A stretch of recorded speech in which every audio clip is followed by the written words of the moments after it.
First of all எல்லாருக்கும் sorry. என்னால இந்த சேனல்ல ரொம்ப நாளா வீடியோஸ் எதுவும் போட முடியாம போச்சு.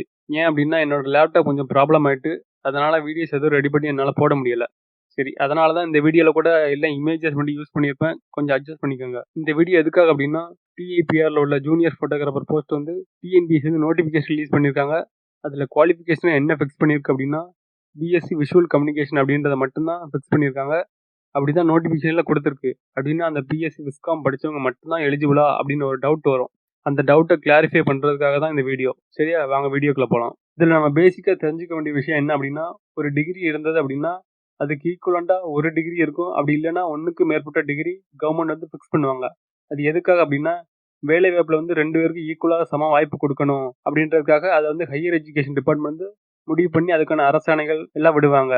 அப்படி இந்த விஷுவல் கம்யூனிகேஷன் டிகிரிக்கு ஹையர் எஜுகேஷன் டிபார்ட்மெண்ட்டோட அஃபிஷியல் வெப்சைட் அப்புறம் ப்ரீவியஸ் ஜியோ எல்லாம் சர்ச் பண்ணி பார்த்தால ஒரே ஒரு டிகிரி மட்டும் ஈக்குவலன்ட் டிகிரியா ஃபிக்ஸ் பண்ணி வச்சிருக்காங்க. அது எப்போ ஃபிக்ஸ் பண்ணாங்க அப்படின்னா 2022ல. அந்த கோர்ஸோட பேர் என்ன அப்படின்னா எம்எஸ்சி எலக்ட்ரானிக் மீடியா. அது எங்க ப்ரொவைட் பண்றாங்க அப்படின்னா அண்ணா யூனிவர்சிட்டியில மட்டும்தான் அதை ப்ரொவைட் பண்றாங்க. அதாவது 5 இயர்ஸ் இன்டகிரேட்டட் கோர்ஸா இருக்கு. இந்த 5 இயர்ஸ் இன்டகிரேட்டட் கோர்ஸ் இன் இந்த எலக்ட்ரானிக் மீடியா அப்படின்றது வந்து பிஎஸ்சி விஷுவல் கம்யூனிகேஷன் 3 இயர் கோர்ஸ்க்கும் அப்புறம் எம்எஸ்சி விஷுவல் கம்யூனிகேஷன் 2 இயர்ஸ் கோர்ஸுக்கும் ஈக்குவலன்ட் அப்படின்னு கவர்மெண்ட் ஜியோ ரிலீஸ் பண்ணியிருக்காங்க. அந்த ஜியோ தான் இந்த ஜியோ. பாருங்க, ஜியோ நம்பர் 239 2021. இதை வச்சு பார்த்தோம் அப்படின்னா அஃபீஷியல் டேட்டா படி ஒரே ஒரு டிகிரி வந்துட்டு பிஎஸ்சி விஸ்காம் டிகிரிக்கு ஈக்குவலன்ட் டிகிரியா இருக்கு. எனக்கு தெரிஞ்சு இதை மட்டும் தான் என்னால் கண்டுபிடிக்க முடியுது. இந்த வீடியோ பார்க்குறவங்களுக்கு இந்த பிஎஸ்சி விஸ்காமுக்கு ஈக்குவலன்ட் டிகிரி வேற ஏதாவது இருக்கா?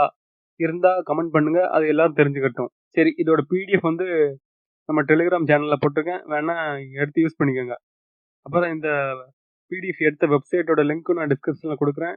நீங்க அதையும் செக் பண்ணி பாருங்க. இந்த வீடியோ பார்க்குற நீங்க மீடியா ரிலேட்டட் ஏதாவது டிகிரி படிச்சு அந்த டிகிரியை வந்து ஈக்குவலன்ட் டிகிரியை வாங்கிக்கலாம். அதுக்கும் வாய்ப்பு இருக்கு. ஆனால் அது வந்து ரொம்ப டைம் லாங் ப்ராசஸ். ஏன் அப்படின்னா அப்ளிகேஷன் ஃபார்ம் வந்து அந்த வெப்சைட்லேயே இருக்குது. அதை நீங்கள் டவுன்லோட் பண்ணி ஃபில்அப் பண்ணி அது வந்து டிபார்ட்மெண்ட்டுக்கு லெட்டராவோ இல்லை மெயிலாவோ பண்ணுங்க. அவங்க கன்சிடர் பண்ணி அது லேட்டராக தான் பண்ணுவாங்கன்னு நினைக்கிறேன். அந்த ப்ராசஸ் எனக்கு தெரியல. நீங்க வேணா சர்ச் பண்ணி பாருங்க. வேற ஏதாவது டவுட் இருந்தாலும் கமெண்ட் பண்ணுங்க. எனக்கு தெரிஞ்சா நான் கிளாரிஃபை பண்றேன்.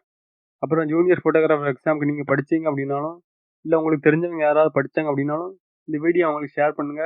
அப்புறம் இன்னொரு முக்கியமான விஷயம், இந்த ஜூனியர் ஃபோட்டோகிராஃபர் எக்ஸாம் யார் கொண்டு வந்தா, இது யாரு காரணம், இதுக்கு எக்ஸாம் நடக்கிறதுக்கு யார் காரணம், ஜியோ யார் விட்டா அப்படின்னு நிறைய ரூமர்ஸ் போயிட்டு இருக்கு. டிஎம்கேங்கிறாங்க, டிவிகேங்கிறாங்க. உண்மையாவே யார் காரணம்? உண்மையாவே இந்த எக்ஸாம் நடக்கிறதுக்கு யார் காரணம்? ஜியோ விட்டது உண்மையாவே யாரு அப்படின்றத பத்தி நான் லேட்டரா ஒரு வீடியோ அப்லோட் பண்றேன். தேங்க்யூ.